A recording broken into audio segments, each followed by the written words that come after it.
Chabata bonchkil. Yun mo yung liway samel. Chabat sole una bonchkile. Chabat kushkon tahopel. Lek oy, elo me abaiche. Yechu kolabal.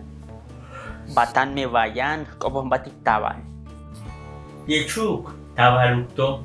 Para poder expresar felicidad en sutil es hun onil. Hun onil, para decir como que estoy feliz, estoy alegre, es hun onil.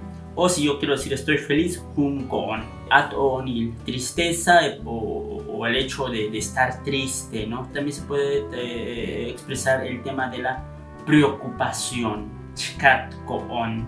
Chkat koon, estoy triste o estoy preocupado o preocupada.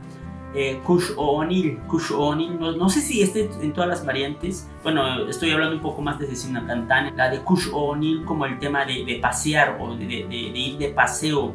Por ejemplo, decir chbat kush koon es iré de paseo o iré como a pasear, ¿no?